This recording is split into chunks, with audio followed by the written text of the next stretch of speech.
Irrigation एक application है जो सप्लीमेंट्री अमाउंट, जैसे रेनफॉल जो होता है अपना नेचुरली आती है सारी चीज, पर सप्लीमेंट्री अमाउंट जो हमें किसी पर्टिकुलर एरिया में ज़्यादा वाटर की रिक्वायरमेंट है हमारी क्रॉप्स के लिए, तो हम अपने ट्यूबवेल, समरसेबल या अदर सोर्सेज को अरेंज करेंगे कि हमें वाटर की सप्लाई मिल जाए। जैसे सप्लीमेंट्री एग्जाम होता है ना, जैसे यूनिवर्सिटी वगैरह में किसी की बैक लग जाती है, सप्लीमेंट्री एग्जाम कराया जाता है कि ये पास हो जाए, अगले सेमेस्टर में प्रमोट हो जाए। ठीक है, तो उसी तरह होता है कि जब हमारी क्रॉप को जरूरत पड़ती है सप्लीमेंट्री अमाउंट की, तो उसी को इरिगेशन बोला जाता है। फिर beginning of irrigation practice, the practice was started by Sumerians around 4000 BC, migrated from Mesopotamian highlands to the plains of Mesopotamia using water of tigers and Euphrates rivers. In India, it developed around 3000 BC in Mohenjodaro civilisation. ठीक है, अब जब इसकी देखेंगे beginning की irrigation की कब होती है, 4000 ईसा पूर्व में मेसोपोटामिया में हुई। फिर वहां दो रिवर थी तुम्हारी, टिग्रिस और यूफ्रेटिस। ठीक है, इंडिया में अगर देखा जाए तो इंडिया में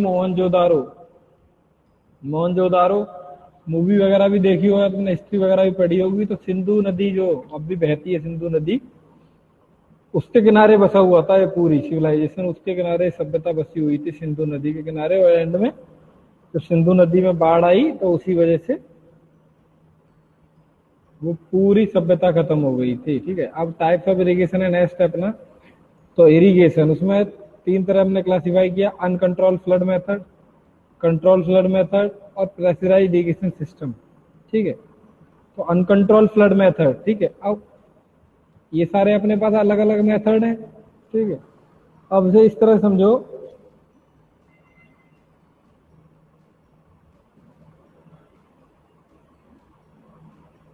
अब हम कोई भी चीजें करते हैं, कोई भी मेथड अप्लाई करते हैं, कोई भी क्वेश्चन सॉल्व करते हैं, तो हमारा जो बेसिक पर्पज होता है, हमें चाहते हैं कि किसी भी शॉर्ट ट्रिक से करें या लॉन्ग मेथड से करें कि हमारा क्वेश्चन सॉल्व हो रहना चाहिए। ठीक है, सबसे पहली रिक्वायरमेंट तो यही हो गई कि हम अगर किसी खेत में पानी लगा रहे हैं, किसी एरिया में अगर वाटर सप्लाई कर रहे हैं, ठीक है, तो वाटर सप्लाई जब हम कर रहे हैं तो हमें चाहेंगे कि पूरे एरिया में कंप्लीट वाटर सप्लाई हो जाए। ये नहीं हो कि किसी जगह ज्यादा हो गया, किसी जगह कम हो गया। ठीक है, तो the method should be such that uniform water distribution with a small as 6 centimetre water depth application can be made for light irrigation. अगर लाइट इरिगेशन चाहते हैं तो 6 सेंटीमीटर, 6 सेंटीमीटर हमारा मान लो कि खेत है हमारे पास, तो हम ये चाहेंगे अगर हमें हल्का पानी लगाना है तो हम ये चाहते हैं कम से कम 6 सेंटीमीटर पानी हर जगह पूरे एरिया में इक्वली डिस्ट्रीब्यूट हो जाए। ठीक है, तो उसे बोलेंगे लाइट इरिगेशन। उसी टाइम पे अगर हमें ज्यादा वाटर की रिक्वायरमेंट है तो ज्यादा वाटर 15 से 20 सेंटीमीटर तक वाटर डेप्थ रखी जाती है। ठीक है, अब क्या होता है, अच्छे इरिगेशन सिस्टम में हमें ये देखना पड़ेगा कि हमारी लेबर कॉस्ट कम से कम आए, लॉसेस कम से कम हो। जैसे तुमने देखा भी होगा खेतों वगैरह में पानी लगाते रहते हैं, तो क्या हो, कहीं से मेड़ कट गई, मिट्टी घट गई, तो क्या दूसरे के खेत में पानी चला जाता है। तो वो ये कि लॉसेस वगैरह कम हो, हम अपनी चीजें पक्की वगैरह कर ले, पाइप वगैरह का सिस्टम हो जिससे हमारे लॉसेस कम हो और लेबर कॉस्ट कम से कम रहे। क्योंकि अगर तुम्हारी कोई नाली वगैरह ढंग से नहीं बनी हुई है तो ये है कि तुम्हें लेबर की ज्यादा रिक्वायरमेंट होगी, कहीं से अगर कोई चीज टूटती है तो सही करवानी है, उसे देखना, तो लेबर की ज्यादा रिक्वायरमेंट होगी। तो हमें पूरा एक सिस्टम बनाना पड़ेगा इरिगेशन के लिए। तो पहला देखते हैं अनकंट्रोल मेथड या वाइल्ड फ्लडिंग। और वाइल्ड फ्लडिंग हम देखते हैं, जैसे देखो एफिशिएंसी वगैरह का चार्ट दे रखा है, तो वाइल्ड फ्लडिंग को पहले समझो कि वाइल्ड फ्लडिंग में होता क्या है। वाइल्ड फ्लडिंग में होता है कि तुमने खेत में पानी लगाया, तुम्हारे खेत में कोई नाली नहीं है, कोई पाइप सिस्टम नहीं है, कुछ भी नहीं है, हमने सीधा क्या करा, अपने ट्यूबवेल या समरसेबल से वाटर का एक साथ छोड़ दिया और तुम्हारा खेत में पानी चलता रहा। पानी का कोई ये नहीं है कि किस तरफ जा रहा हो, चारों तरफ। वाइल्ड फ्लडिंग का मीन्स होता है जैसे जानवर होते हैं ना कि चारों तरफ भागते हैं, कोई रोड से मतलब नहीं है, कोई किसी से मतलब नहीं है। तो वाइल्ड फ्लडिंग वही है कि अनकंट्रोल है, कोई कंट्रोल नहीं है किस तरफ पानी जा रहा, चारों तरफ पानी एक साथ बहेगा। जैसे बाढ़ में होता है, जब बाढ़ आती है तो कोई नहीं होता, चारों तरफ पानी भागता है।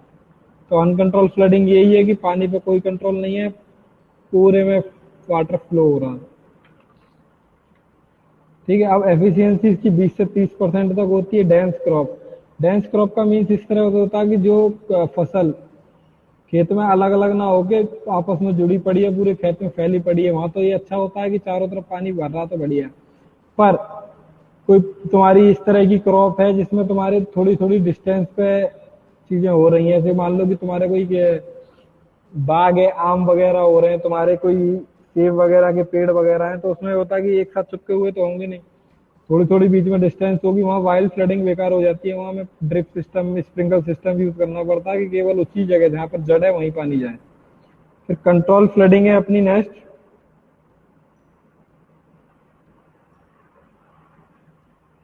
कंट्रोल फ्लडिंग में देखो, कंट्रोल फ्लडिंग का मीन्स यही हो गया कि हमें अपनी जो फ्लड है, जो हमारा पानी बह रहा है, उस पर हम कंट्रोल कर सकें, कि हमें जिस एरिया में जरूरत है केवल उसी एरिया में जा रहा है। हमने इस तरह से अपनी सारी चीजें, जैसे तुम्हारा पीएचई में पढ़ा था ना हमने, ग्रिड आयरन सिस्टम कॉलोनी वगैरह को डिजाइन करते हैं, बनाते हैं कि इस कॉलोनी से इतने रोड जाते हैं, इस रोड से रिंग रोड आएगा, ये मेन चौराहा है।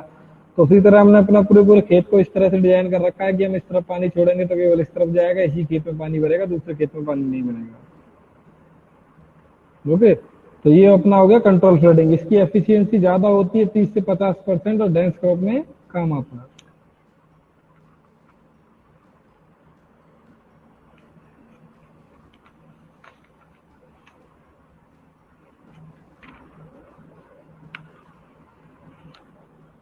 फिर है अपना फोरो इरिगेशन सिस्टम। अब फोरो इरिगेशन सिस्टम में क्या होता है, हमारे जो पाइप वगैरह होते हैं ना, उससे हम करते हैं सारी सप्लाई को। हमने पाइप भी बना लिया या नाली बना ली पक्की अपनी, उससे पूरे एरिया में। इससे क्या होता है, एफिशिएंसी इसकी ज्यादा बढ़ जाती है। ठीक है, ये भी डेंस क्रॉप में ही काम आता है। ठीक है, फिर फोर्थ है अपना स्प्रिंगल इरिगेशन सिस्टम। स्प्रिंगल इरिगेशन सिस्टम तुम देखोगे तो राजस्थान में जिस एरिया में वाटर की कमी होती है, ठीक है, और हमें डेंस डेंस क्रॉप मतलब जैसे अपने गेहूं होते हैं, बाजरा होता है, धान होता है, ऐसी फसलें अगर करनी है तो हम स्प्रिंकल सिस्टम यूज करते हैं, जहां हमें कम से कम वाटर अवेलेबल होता है और हमें एफिशिएंसी ज्यादा से ज्यादा लेनी होती है। तो उस जगह हम क्या करते हैं, पाइप वगैरह लगा देते हैं। या तुमने जैसे मूवी वगैरह या मैच वगैरह देखते हैं ना, उसमें वो हाँ पाइप निकलता और पाइप घूमता रहता, चारों ओर पानी घूमता रहता, तो वो स्प्रिंकल सिस्टम होता है कि उसी तरह हम पाइप से सप्लाई करते हैं, प्रेशर पाइप से, और वो चारों ओर वाटर को सप्लाई करता है। फिर ड्रिप इरिगेशन सिस्टम है लास्ट अपना। ड्रिप इरिगेशन में होता है जब पेड़ होती है ना, उसकी जड़ के पास ही पॉइंट लगा दिया था, केवल जड़ में ही पानी जाए, बाकी एरिया सूखा रहे, तो उसकी एफिशिएंसी सबसे ज्यादा होती है। और प्लांटेशन क्रॉप में काम आती है, जहाँ प्लांट वगैरह लगे होते हैं।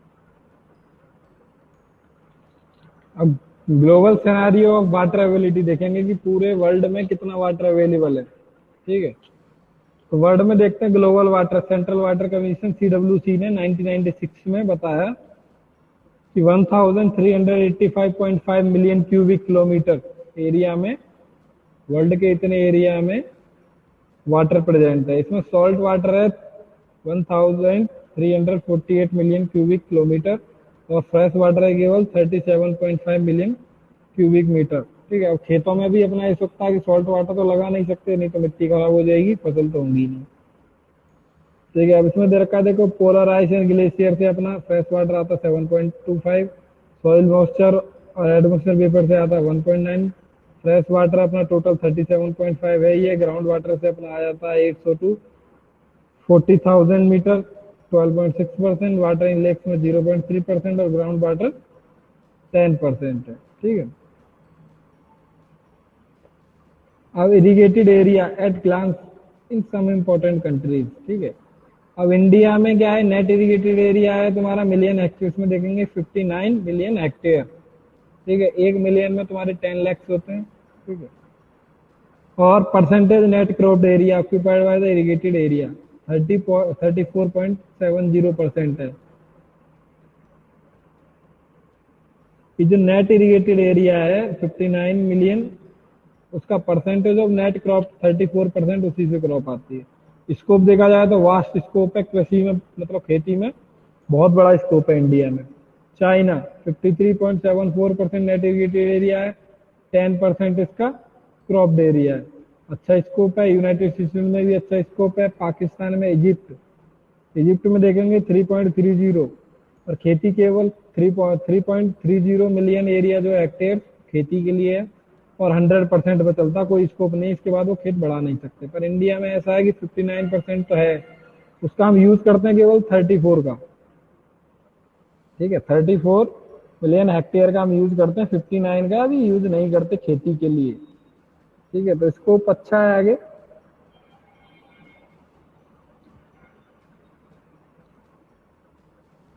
अब scope of efficient irrigation system. Per drop of water yields grain, but it also true excess water do serious spoilage to grain and adversely affect crop. अब क्या होता है कि जैसे देखो कि हमें ये देखना पड़ता है कि हमारे खेत में जो हमारी फसल हो रही है उसमें कितने वाटर की रिक्वायरमेंट होती है। ऐसा नहीं होता कि हमने ज्यादा वाटर सप्लाई कर दिया तो ज्यादा अच्छी फसल होगी अपनी। अगर ज्यादा फसल निकालोगे, ज्यादा वाटर उसमें करोगे, तो फसल तुम्हारी खराब हो जाएगी, प्लांटेशन तुम्हारे जो तुमने फसल बोई है उसके बीज सीड्स वगैरह खराब हो जाएंगे। ठीक है, due to our vast population more efficient system of irrigation is required to be develop bring more area under cultivation. ठीक है, अब क्या होता है कि पॉपुलेशन ज्यादा बढ़ती है तो हमें ऐसा सफिशिएंट सिस्टम चाहिए जो ज्यादा से ज्यादा प्रोडक्शन, ज्यादा से ज्यादा ग्रेन जैसे गेहूं वगैरह होते हैं या धान वगैरह है, जितनी फसल होती है सब्जी वगैरह, ज्यादा से ज्यादा प्रोडक्शन आए, तो उसके लिए हमें अच्छे से अच्छा इरिगेशन सिस्टम चाहिए होगा। ठीक है, कि हम ज्यादा से ज्यादा अपनी फसल कर सके। To convert degraded land into cultivated land, plasma irrigation will be most suitable. ठीक है, अब क्या डिग्रेडेड सॉइल है, इस तरह से देखो, जब बंजर जमीन होती है ना, ठीक है, या डिग्रेडेड एसिडिक सॉइल जो होती है लाल कलर की, लाल मिट्टी, तो हम उसमें इस तरह के केमिकल डालें, उसकी ऊपर वाली सरफेस को हटा के दूसरी मिट्टी को चेंज करें कि वो जो लैंड पड़ी है अपने पे एक्स्ट्रा, उसका भी हम यूज कर सकें। जैसे प्लाज्मा थेरेपी का जो बता रखा है, देखो ट्रीटमेंट डिग्रेडेड प्लाज्मा थेरेपी के अगर कई जगह गड्ढे किए और वाटर फिल कर दिया गया, धीरे धीरे उसे हम चेंज करते जाते हैं। जैसे तुम देखते भी होगे आजकल कोरोना में भी दिखाते हैं कि प्लाज्मा जो ठीक हो गए लोग, उनका प्लाज्मा, उनके ब्लड का प्लाज्मा दूसरे मरीज को दिया जाता है कम से कम से। ठीक है, कम से कम वो ठीक हो जाए जल्दी से जल्दी।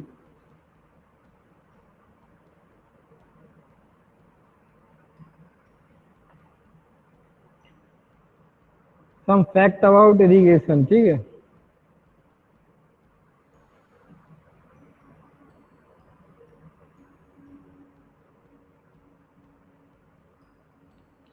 according to AM Michel 1996, method of selection of irrigation system is largely dependent on the quantity of water available in the area and nature of crop to be irrigated and its water requirement। ठीक है,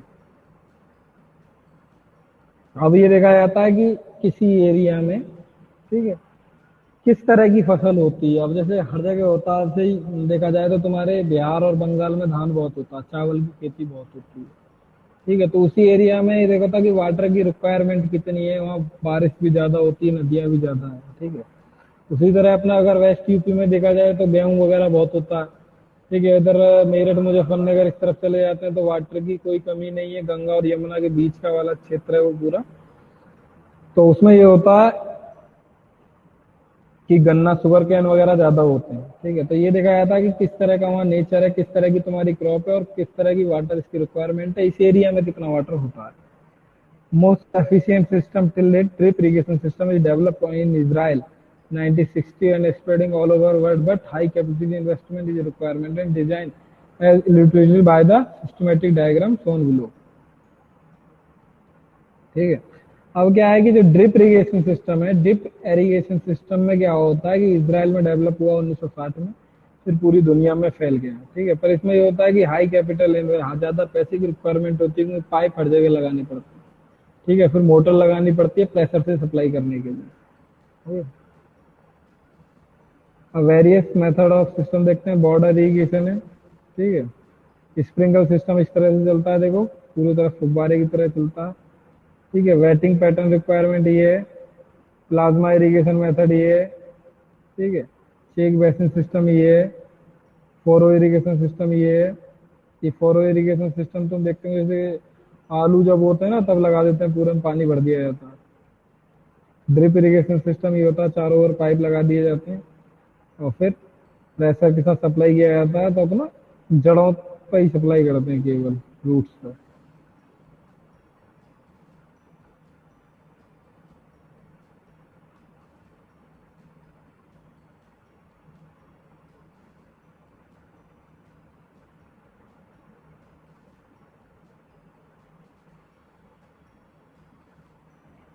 components of drip irrigation system में water source है अपना, well defined annual water source should be located near by the crop field for availability of water. अब सीधा simple सा इसे समझो कि अगर ड्रिप इरिगेशन सिस्टम है, ड्रिप मतलब बूंद बूंद, ठीक है, अगर बूंद बूंद का इरिगेशन सिस्टम है तो हमें क्या क्या जरूरत होगी, हमें वाटर सोर्स चाहिए, पंप चाहिए, मेन लाइन चाहिए, अपने को सब मेन लाइन चाहिए, लेटरल चाहिए, डिपर्स चाहिए, अदर एक्सेसरीज चाहिए। ठीक है, अब सीधी सी बात है, हमें वाटर का सोर्स चाहिए जहां से हमारा पानी आ रहा है, पंप चाहिए होगा हमें, फिर मेन लाइन डालनी पड़ेगी, मेन लाइन से सब लाइन डालनी पड़ेगी, सब मेन लाइन, फिर उससे लेटरल से लगाने पड़ेंगे, फिर डिपर्स लगाने पड़ेंगे, गेट वाल्स यूज होते हैं, tees bends, elbow, flush balls. जैसे अपने घर में हम पूरी फिटिंग होती है तो यही सारा सामान आता है अपना।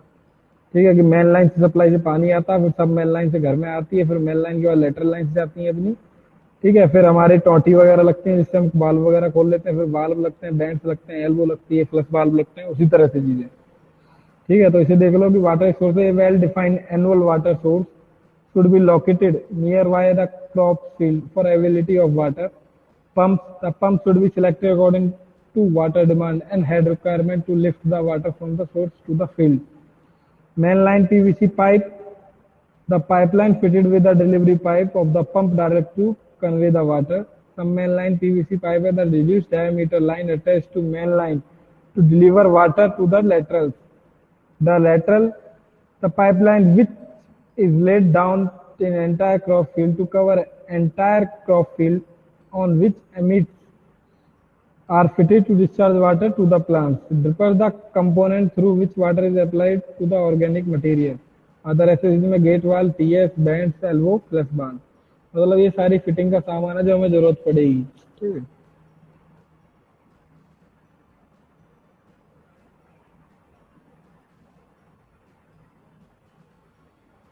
फिर component of sprinkle irrigation system, water resource, pump, main line PVC pipe, sub main line PVC pipe, riser pipe, sprinkles, other accessories. ठीक है, इसमें भी हमें वाटर सोर्स की जरूरत पड़ेगी, पंप की जरूरत पड़ेगी, मेन लाइन, सब मेन लाइन, राइजर पाइप और स्प्रिंगल्स। ठीक है, अब जैसे गार्डन वगैरह में जब वाटर लगता है तो फ्लडिंग वगैरह नहीं करते, उसमें स्प्रिंगल का यूज करता है, पाइप डाल दिए जाते हैं, उसके ऊपर एक पाइप लगा रहता है और वो चारों ओर स्प्रिंग करता रहता है, घूमता रहता है और वाटर को स्प्रे करता है चारों ओर। ठीक है, तो उसी को स्प्रिंकल सिस्टम वही होता है अपना। देखते हैं component of plasma irrigation system.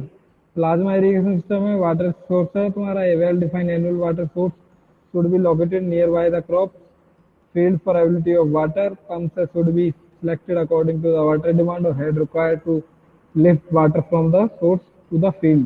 Mainline PVC pipe is the pipeline fitted with the delivery pipe of the pump directly to the convey water. Sub main line PVC pipe, the reduced diameter line attached to main line to deliver water to the laterals. Laterals में the pipeline which is laid down in entire crop field to cover entire crop field on which emitters are fitted to discharge water to the plants. ठीक है, अब plasma irrigation system में यही कर रहे हैं, water source आ रहा है अपना, पंप है, मेन पीवीसी लाइन है, फिर पीवीसी लाइन है, फिर लेटर्स डाले, डिपर्स डाले, रेजिडुअल ऑर्गेनिक मटेरियल वगैरह रख ले, फिर रूट जोन वगैरह में वाटर डिस्ट्रीब्यूट करने के लिए सिस्टम रखा रहा पूरा। ठीक है, अदर एसेज में गेट वाल, सीएस बैंड, एल्बो और फ्लश वाल। ठीक है, अब देखो मैं इससे मैं कुछ इमेज दिखाता हूँ।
ये देखो, ये अपना स्प्रिंकलर सिस्टम कि चारों ओर अपनी बौछार हो रही है वाटर की। इसमें क्या होता है, जिस एरिया में कम वाटर होगा उसमें हम ये पाइपलाइन डाल के कर देते हैं कि हमें फ्लडिंग नहीं करनी है। ठीक है, क्योंकि इसका देखो रीजन इस तरह से, देखो तुम जानते भी होंगे, जो ब्लैक सॉइल होती है, काली मिट्टी। ठीक है, काली मिट्टी में हम जैसे कोई बिल्डिंग वगैरह भी खड़ी नहीं कर सकते, क्योंकि उसमें क्या है कि क्रैक्स बहुत ज्यादा होते हैं। ठीक है, क्रैक्स ज्यादा होते हैं और पानी डलने के बाद वाटर लॉगिंग कंडीशन आती है, वो ऐसी हो जाती है किसी भी बिल्डिंग को खड़ा नहीं होने दे सकती वहाँ पे। तो ऐसे एरिया में हम क्या करेंगे, या ज्यादा सैंड, ज्यादा ज्यादा मिट्टी वहाँ है, तो हम क्या करते हैं कि फ्लडिंग करेंगे तो हमारा वाटर क्रैक्स के थ्रू एब्जॉर्ब हो जाएगा सारा।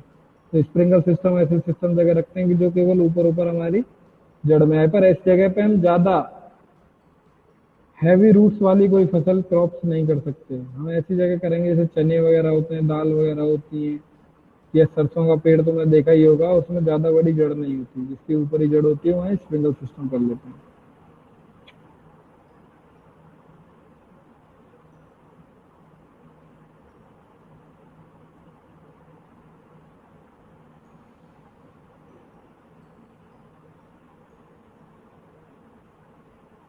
ये देखो, ड्रिप सिस्टम इस तरह से होता है कि हम छोटे छोटे पाइप डालते हैं और पाइप से एक एक बूंद का होल बना देते हैं, एक एक बूंद रूट के पास, जड़ के पास गिरता रहता है। ठीक है, ये सिस्टम इसराइल में बना सबसे पहले, वो तुम देख ही चुके हो। और इसराइल में बहुत सारी चीजें, अगर तुम्हें ये देखनी है एग्रीकल्चर की, तो एग्रीकल्चर में बहुत अच्छा खासा कंट्रीज है, ज्यादा उस पर एरिया नहीं है, बहुत छोटा सा कंट्री है। और ये होता है कि उसने, जैसे बिल्डिंग होती है ना हमारे यहाँ 10 मंजिल की, 12 मंजिल की, तो वो खड़ी बिल्डिंग पे ही प्लांट लगा देते हैं बिल्कुल। और जब थोड़े से प्लांट बड़े होते हैं तो उन्हें सीधा करके छत वगैरह पे रख दिया जाता है। तो टेक्नोलॉजी का अच्छा खासा यूज करते हैं चीजों में। अगर किसी को कोई क्वेश्चन पूछना हो तो चैट बॉक्स में लिख दो, मैं बता दूंगा।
अनकंट्रोल इरिगेशन सिस्टम में तुम्हारा जो फ्लड वाली कंडीशन होती है ना, ये तो फ्लड वाली कंडीशन, जैसे खेत में पानी छोड़ दिया जाता है सीधा, ठीक है, कोई कंट्रोल नहीं होता वो किस तरफ जाएगा।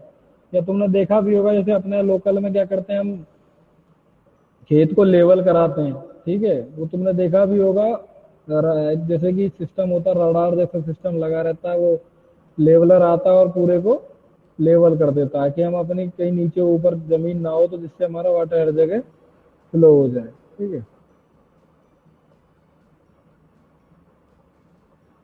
तो वही तुम्हारा अनकंट्रोल इरिगेशन सिस्टम है।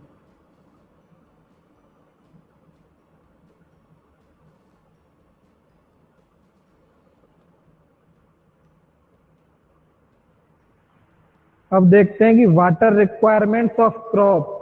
ठीक है, कि वाटर की क्या रिक्वायरमेंट होती है क्रॉप्स की अलग अलग। ठीक है, वाटर रिक्वायरमेंट में जैसे तुम्हें बता रहा था कि देखो, इसमें function of irrigation water to supply water partially or total for crop need, to cool both the soil and the plant, provides water and its transpiration, dissolve mineral for its nutrition, provide oxygen to its metabolism, serve as anchor for its roots, enhance fertilizer application, to leach excess salt, to improve groundwater storage, to facilitate continuous cropping।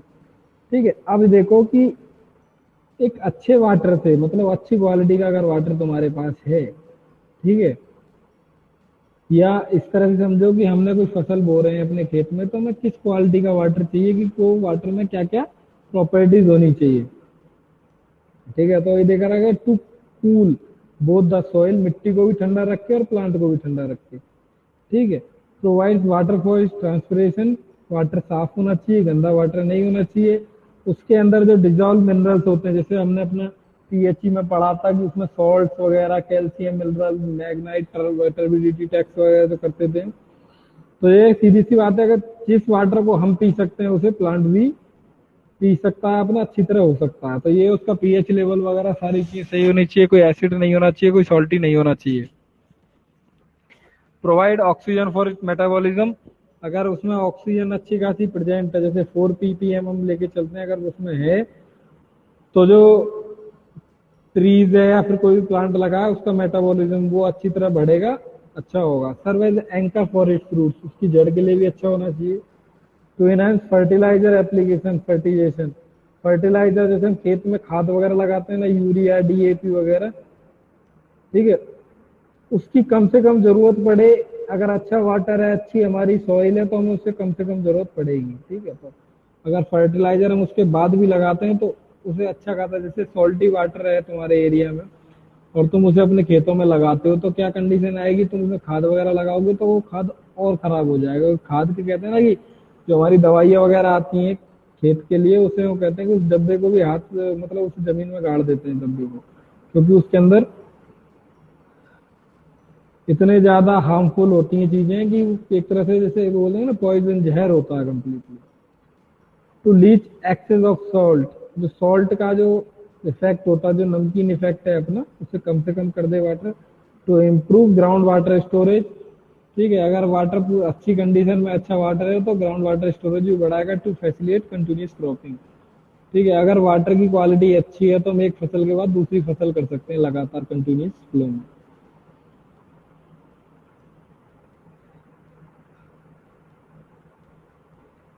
Preparation of land for irrigation. The uncultivated land should be properly prepared as follows before irrigation water is applied upon it.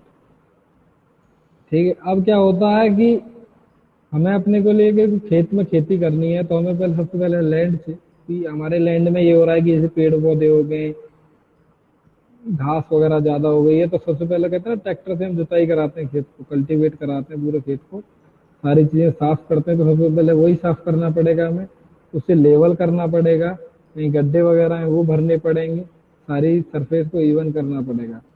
ठीक है, उसमें एक regular slope बनाना पड़ेगा कि अगर इस तरफ से हम वाटर फ्लो करते हैं तो पूरा नीचे तक इजीली वाटर चला जाए। ठीक है, परमानेंट तुम्हारे डिजीज वगैरह बनेंगे, जैसे कि कहीं से वाटर आ रहा है एक साथ, अगर किसी जगह पर गिरता है वो तो वहाँ गड्ढा हो जाता है, तो वहाँ क्या करेंगे, थोड़ा सा पक्का बना देंगे, ईंट वगैरह डाल देंगे अपने, कि गड्ढा ना हो। ठीक है,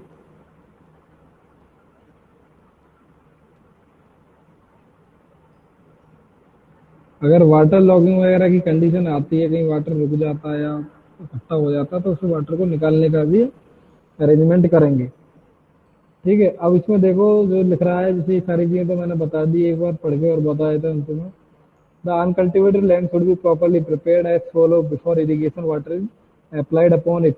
Removal of thick jungle bushes, etc. from the raw land. The root of the trees should be excavated and burned. The land should thereafter be properly cleaned.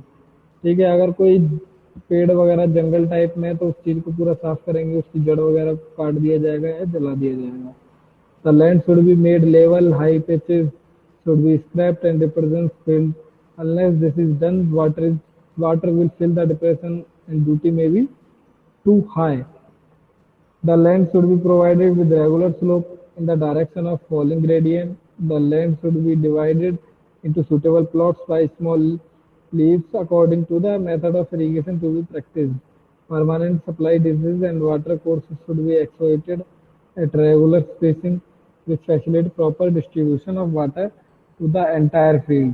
ठीक है, कि परमानेंट सप्लाई के लिए जो डिशेज वगैरह हमने गड्ढे वगैरह बनाए वो बिल्कुल सही काम करनी चाहिए। ठीक है, और अगर कोई वाटर लॉगिंग वगैरह की कंडीशन आती है तो वो इजीली रिमूव हो जाए, नीचे वाटर को हम हटा सकें वहां से। फिर क्रॉप पीरियड और best period, the time period that elapsed from the instant of its sowing to the instant of its harvesting is called crop period. Sowing का मीन्स होता है कि हम जब उसे बोते हैं, जब काट मतलब जब हम किसी फसल को बोते हैं और फसल को जब काटते हैं, हार्वेस्ट कर देते हैं, उसी को बोलते हैं क्रॉप पीरियड। ठीक है। The time between the first watering of a crop at the time of its sowing to its last watering before harvesting is called base period. ठीक है। अब क्रॉप पीरियड जो हो गया, जब हमने फसल को बोई और जब उसे काटा तो वो क्रॉप पीरियड हो गया। जब हम फसल में पहली बार पानी लगाया और कटने से पहले जो लास्ट वाटर लगा है उस टाइम को बोलेंगे। जब पहली बार हमने पानी लगाया और कटने से पहले जब पानी लगा, उसी को बोलते हैं बेस पीरियड। तो क्रॉप पीरियड और बेस पीरियड में है कि हमने जब फसल बोई उससे लेके जब हमने फसल काटी वो बोलेंगे क्रॉप पीरियड, और जब हमने पहली बार पानी लगाया फसल बोने से पहले और लास्ट पानी जो लगाया फसल कटने से पहले, उसको बोलेंगे base period. Crop period is slightly more than the base period, but for all practical purposes, they are taken as one and same thing, is generally expressed in B days. ठीक है। क्रॉप पीरियड जो होगा वो थोड़ा ज्यादा होगा base period से, but all practical purpose में हम दोनों चीजों को सेम लेके चलेंगे। इसे एक्सप्रेस किया जाता है बी डेज करके, इतने दिन। ठीक है।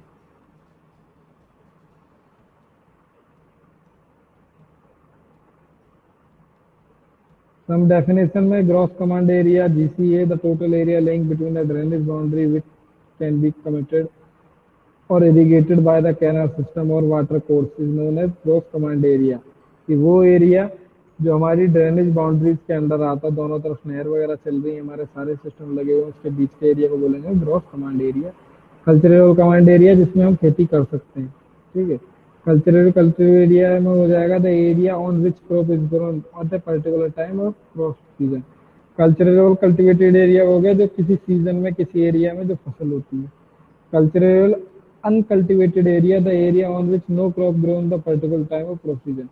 कुछ एरिया हमारे पास इस तरह के होंगे जिसमें हम एक ही फसल कर पाते हैं, साल में दूसरी फसल नहीं कर पाते उसी पर्टिकुलर टाइम पर। Intensity of irrigation, the percentage of CCA that is cultivated in the particular season. Core depth or core period. The distribution of water during the base period is not uniform since crops require maximum water during first watering after the crops have grown a few centimeters। ठीक है। The distribution of water during the base period, कि हमने अपनी फसल बो दी है। ठीक है। उस टाइम पे हमें जब पहली बार जब पानी लगाएंगे तो हमें सबसे ज्यादा वाटर की रिक्वायरमेंट होगी। ठीक है। जब तक वो कुछ सेंटीमीटर जमीन से ऊपर नहीं आ जाता, जब तक हमें वाटर की रिक्वायरमेंट ज्यादा होगी। The during the subsequent watering the quantity of water needed by crops gradually decrease and it is least when crop gain maturity.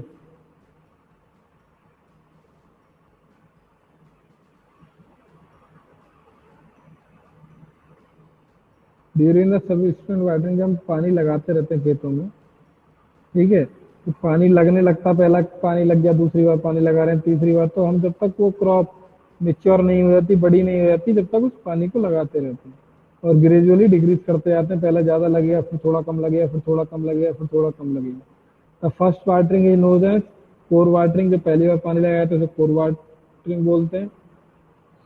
And the depth applied is known as kor depth. कितनी गहराई तक हमने पानी लगाया, कितने depth रखी है हमने पानी की, उसे बोलेंगे कोर डेप्थ। ठीक है। The portion of the base period in which kor watering is needed is known as kor period. तो हमारा बेस पीरियड है, ठीक है, उसमें जो हमने कोर वाटरिंग की या कोर वाटरिंग की जो नीड थी उसी को बोलते हैं core period. While designing the capacity of a channel, core water must be taken into account since discharge in the canal has to maximum during this time। Okay. फिर आता अपना crop ratio. The ratio of area irrigated in rabi season to that irrigated in kharif season is known as crop ratio. ठीक है। जितना area हमने Ravi session में किया, जो रवि फसल होती है अपनी उस सेशन में किया, खरीफ फसल को इरिगेट करने के लिए, उसी को बोलेंगे क्रॉप रेशो। कि हमने खरीफ रबी में कितना किया था और खरीफ में कितना किया। The crop ratio is So selected there the discharge in the canal during both the session may be uniform.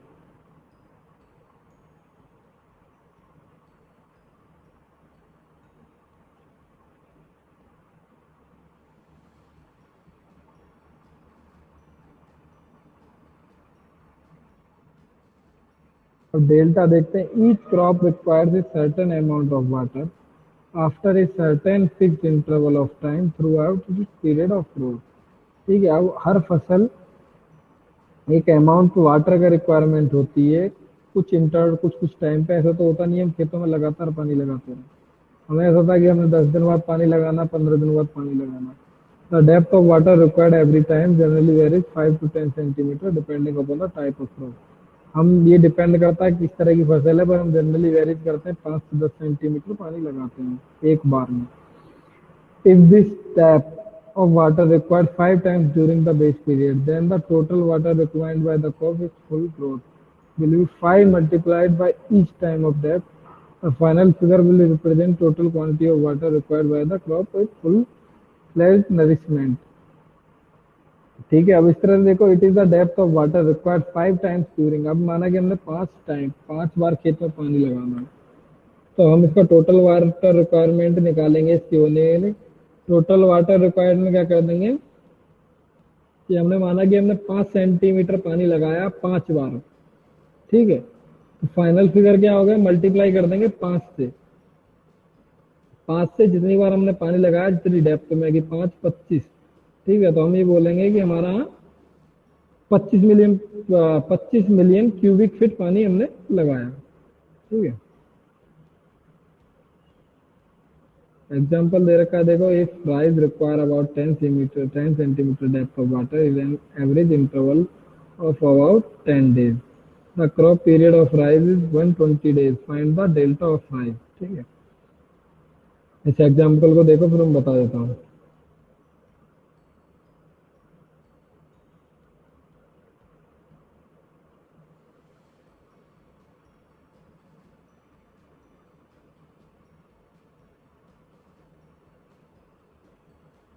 अब डेल्टा की देखो सिंपल ही है अपना, जैसे मैं बता रहा था तुम्हें कि water is required at interval of 10 days of period 120 days। हमें टोटल दे दिया, हमने अपनी दाल की फसल करी है, 120 दिन में अपनी फसल रेडी हो रही है, हर 10 दिन बाद हम पानी लगा रहे हैं, तो हमारा नंबर ऑफ रिक्वायर्ड वाटरिंग आ गया, 120 को 10 से डिवाइड कर दिया, 12 आ गया कि 12 बार हमें पानी लगाना है। हर बार हम कितनी डेप्थ में पानी लगा रहे हैं, 10 सेंटीमीटर। नंबर ऑफ वाटरिंग है अपने पास 12, डेप्थ है अपने पास 10, तो 120 सेंटीमीटर डेल्टा की वैल्यू होगी। Delta for rice is equal to 120 centimetre. For example, to the wheat require about 7 centimeter, wheat होता अपना गेहूं। if wheat requires about 7.5 centimeter of water after every 28 days, the best period for wheat is 140 days। Found out the value of delta of wheat. ठीक है, number of water string निकालेंगे, 140 days में 28 दिन बाद पानी लगाते हैं, तो 5 हो गया। डेप्थ ऑफ वाटर 7.5 सेंटीमीटर, तो 5 इंटू 7.5 सेंटीमीटर, तो डेल्टा फॉर व्हीट गेहूं के लिए 37.5 सेंटीमीटर आ गया। ठीक है, अब देख लो कि बता ही रहा था ना कि धान में वाटर की रिक्वायरमेंट ज्यादा होती है, ज्यादा पानी लगता है। तुम देखते भी होंगे कि अपने आप तो चलो धान पक गया, रेडी हो गया है करीब करीब, नहीं तो पहले देखा था कि बारिश के टाइम पे इसलिए बोलते हैं कि बारिश भी पड़ती रहे, वाटर की रिक्वायरमेंट जो है वो कम से कम हो। ठीक है,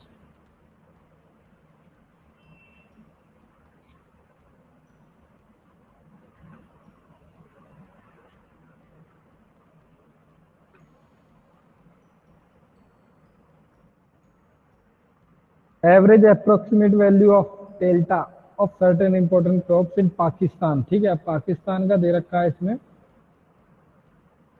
शुगर कैन के लिए 120, rice 120, tobacco 75, garden fruit 60, cotton 50, vegetable 45, wheat 40, barley 30, मेज 25, फोडर 22.5 और पीस 15 सेंटीमीटर। ये डेल्टा ऑफ फील्ड दे रखी है। ठीक है, पाकिस्तान के according.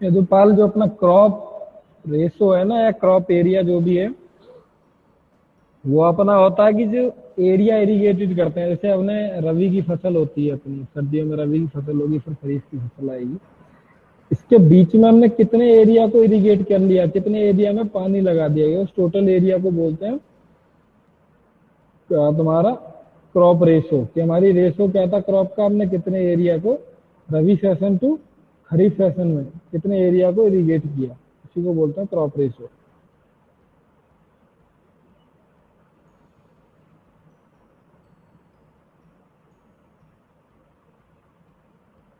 Duty of water, the duty of water is a relationship between the volume of water and the area of crop it matures। ठीक है, अब हमने वॉल्यूम ऑफ वाटर ले लिया कि हमारे माना कि 50 क्यूसेक मीटर क्यूसेक फीट हमारे पास वाटर है। हमने एरिया देखा कि कितना एरिया है, उसमें कितनी फसल लगी हुई है, फसल को बड़ा होने में कितना, जैसे हमें डेल्टा ऑफ वाटर निकाला ना 120 centimetre, so the volume, this volume of water is generally expressed as unit discharge flowing for a time to equal to the base period of the called base of a duty। If water flowing at a rate of 1 cubic meter per second, हम माना कि water अपना 1 cubic metre पर second के according flow कर रहा है अनकंटिन्यूस for be days, 20 दिन के लिए, बी डेज के लिए, किसी भी बेस पीरियड के लिए फ्लो कर रहा है। ठीक है, और 200 हेक्टेयर को मेच्योर करता है, 200 हेक्टेयर को मेच्योर कर देता है पर सेकंड, अगर 1 क्यूबिक मीटर वाटर निकलता है। 1 क्यूबिक मीटर ये हो गया कि एक, जैसे समझो कि एक मीटर ऊंचा, 1 मीटर लंबा और 1 मीटर चौड़ा, अगर कोई तुम्हारे पास बर्तन है, कोई ड्रम वगैरह है, उतना वाटर अगर 1 सेकंड में सप्लाई हो रहा है, ठीक है, बी डेज के लिए, तो वो 200 हेक्टेयर, ठीक है, 200 हेक्टेयर जमीन को मेच्योर होने तक, 200 हेक्टेयर में अगर कोई फसल हो रही है, उसे मेच्योर करने के लिए होता है। Then the duty of water for the particular crop will be defined as 200 hectare per cumec to the base of B days. B period के लिए, बेस पीरियड के लिए, बी डेज के लिए 200 हेक्टेयर पर क्यूमेक के लिए उसे बोला जाएगा कि हम जो 1 मीटर क्यूबिक मीटर जो अपना पर सेकंड का वाटर है कंटिन्यूस बी डेज के लिए चल रहा है, ठीक है, 200 हेक्टेयर जमीन का जो फसल हो रही है उसे मैच्योर करने के लिए, ठीक है, तो उसे बोला जाएगा तुम्हारा कि 200 hectare per cumec to the P days. ठीक है, hence the duty is defined as the area irrigated per cumec of discharge running for base period B. The dt is generally represented by the capital letter D, mathematics D is equal to A upon Q। ठीक है, area upon Q में कितना area था और कितना water लगा उसमें। The duty of water can be expressed as one of the following four ways: by the number of hectares or acres that 1 cubic or cubic of water can irrigate during the base period, for example 1700 hectare per cumec और 120 एकड़ पर cusec.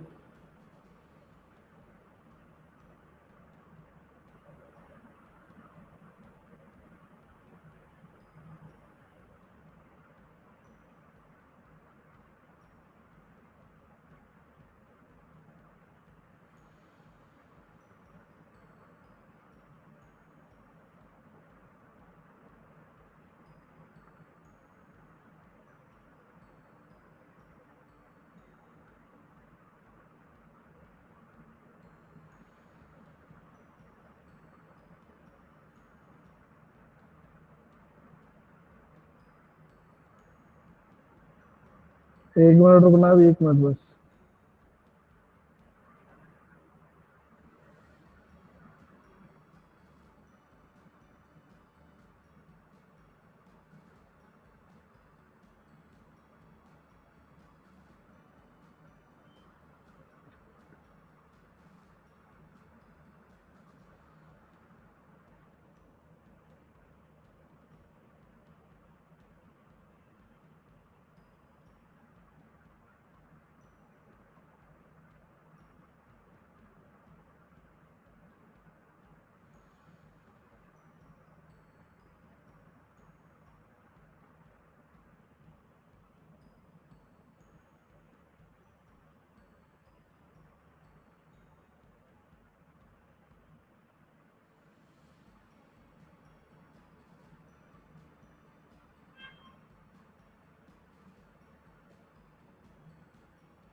Bye total depth of water, delta से होगा that is 1.2 metre, by number of hectare that can be irrigated by million cubic metre और million cubic feet for stored water, this is used to tank irrigation. By the number of hectare meters expended per hectare per acre irrigated, this is also used tank irrigation. पहले क्या होता था, हमारी जमीन को जो बीघा वगैरह में भी नाप लेते थे, आजकल पर गवर्नमेंट ने क्राइटेरिया रख दिया है कि हेक्टेयर में ही नापते हैं, सारी जमीन को गवर्नमेंट हेक्टेयर में ही नापती है।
रेशो वगैरह दे रखा है तुम्हारा, रिलेशन बिटवीन ड्यूटी डेल्टा और बेस पीरियड के बीच में। ठीक है, इसे नोट करना चाहो नोट कर लो इसे। ठीक है, इस पर क्वेश्चन आता है, मैं बताऊंगा तुम्हें क्वेश्चन। जैसे ये लास्ट में जो फॉर्मूला लगा है ना टोटल डेप्थ वाला है, 8.64 बी अपॉन डी मीटर या डी सेंटीमीटर। ठीक है, इस पर आता है तुम्हारे न्यूमेरिकल्स वगैरह, इसे नोट कर लो सारी चीजों को।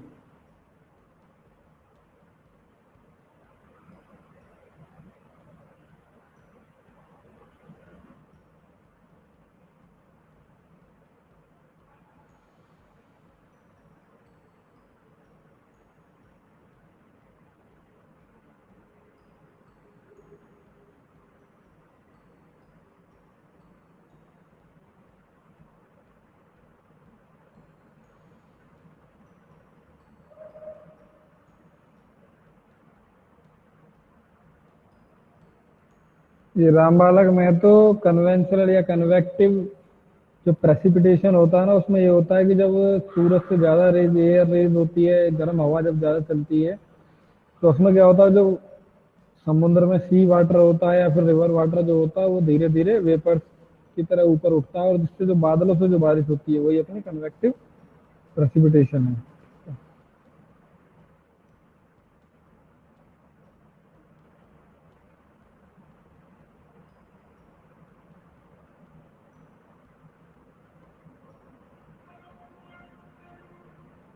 कंट्रोल शमसुद्दीन, कंट्रोल डेल्टा तो तुम्हारा ये हो गया जो बता रहा था मैं। डेल्टा को सिंपल ये रखो, कितनी बार पानी लगा रहे हो और कितने सेंटीमीटर पानी लगा रहे हो, जब उसकी मल्टीप्लाई कर दोगे तो वो उसकी डेल्टा होती है। ठीक है, क्रॉप का कितना डेल्टा है। कंट्रोल इरिगेशन सिस्टम ये होता है जैसे कि फ्लड होता है कि हम पूरे में एक साथ पानी चला दिया, चारों ओर पानी भराया था। कंट्रोल में आएगा जैसे ड्रिप इरिगेशन, स्प्रिंकलर सिस्टम, कि हम लिमिटेड अमाउंट में वाटर सप्लाई कर रहे हैं, वाटर का कंट्रोल है हमारे यहाँ पे।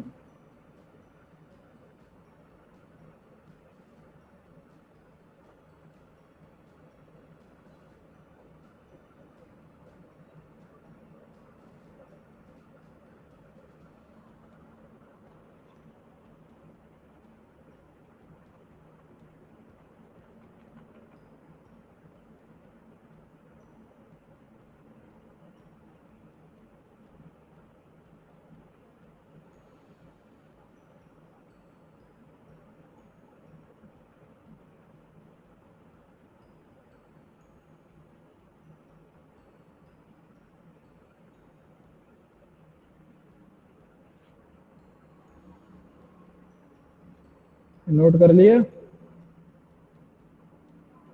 नोट कर लिया तो मेरे चैट बॉक्स में यस करके लिख दो, मैं आगे बढ़ जाऊंगा उससे आगे, ठीक है?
जैसे एग्जांपल दे रखा है, find the delta of a crop when its duty is 64 hectare cubic on the field, the base period of the crop is 120 days. See, it is the equation b is equal to 120 days and d is equal to 864 hectare per cubic. Since d formula लगाया हमने और delta की value आ गई, ठीक है? इस तरह से क्वेश्चन होते हैं इसमें, यही फॉर्मूला तुम्हारा हर जगह लगेगा।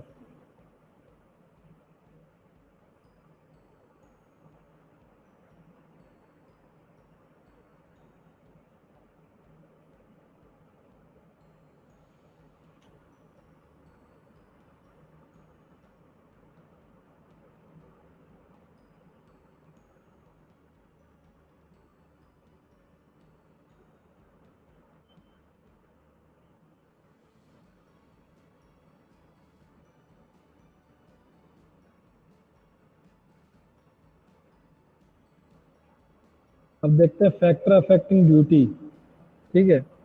जो अपनी ड्यूटी ऑफ वाटर है उसे क्या क्या अफेक्ट करती है। The duty of water of canal system depend upon the variety of the factor. The principal factors are method and system of irrigation, mode of applying water to the crops, method of cultivation, time and frequency of tilling, types of crop, base period of the crop, climate condition of the area, quality of water, method of assessment, canal conditions, characters of soil and subsoil of the canal, character of soil and subsoil of the irrigation fields,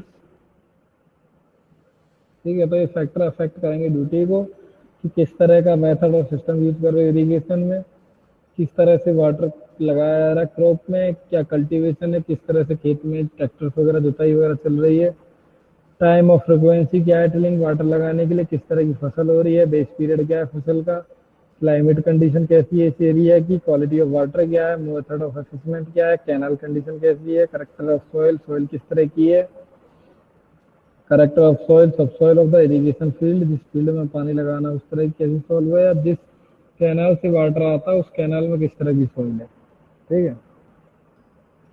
तो ये factor affecting duty है, जो factor affect करते हैं duty को। इसे note करना चाहो नोट कर लो।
नेक्स्ट देखते हैं अपना मेथड ऑफ इम्प्रूविंग ड्यूटी। कि मेथड ड्यूटी को इम्प्रूव करने के लिए क्या क्या मेथड है। When the duty can be improve by making those factor less effective which tend to reach the duty. Suitable method है अपना, suitable method of applying water to should be use. अच्छा method use करना चाहिए improve करने के लिए कि हम वाटर किस तरह से लगा रहे हैं उस मेथड को इम्प्रूव करना चाहिए। Land should be properly plug और लेवल्ड, हमें अच्छी तरह फसल बोनी चाहिए, अच्छी तरह उसे लेवल कर लेना चाहिए। ठीक है। Land should be cultivated frequently. Cultivated का मीन्स होता है जो जुताई वगैरह हम खेत करते हैं, खेत को जोतते हैं, तो उसका फ्रिक्वेंटली टाइम टू टाइम होती रहनी चाहिए। ठीक है। मॉइस्चर उसमें से लॉस नहीं होना चाहिए, थोड़ा बहुत मॉइस्चर उसमें हमेशा प्रेजेंट रहना चाहिए। कैनाल वगैरह जो अपनी, जैसे कैनाल का मीन्स वो वाली कैनाल नहीं है अपनी, जो खेत में जो नाली वगैरह आते हैं वो कैनाल को अच्छी तरह लाइन होनी चाहिए, किनारे उसके सही होने चाहिए, कहीं भी लॉसेज नहीं होनी चाहिए, सीपेज और प्रोकोलेशन लॉसेज नहीं आनी चाहिए। पैरेलल कैनाल होनी चाहिए अपनी, आइडल लेंथ होनी चाहिए, अलाइनमेंट अच्छा होना चाहिए कैनाल का। ठीक है। The source of supply should be such that it gives good quality of water. The rotation of crop must be practiced. ऐसा नहीं होना चाहिए कि फसल में एक ही तरह का, मतलब एक ही खेत में एक तरह की फसल हो रही है, हमें टाइम टू टाइम चेंज करनी पड़ती है फसल। ठीक है। उसका जैसे तुम कभी घर पे भी बैठो हो तो अपने मम्मी पापा से पूछना, पापा से अपने, कि किस तरह से फसल चेंज करते हैं। फसल का चेंज उसी तरह से होती है, अगर हमने गेहूं बो दिया है तो उसके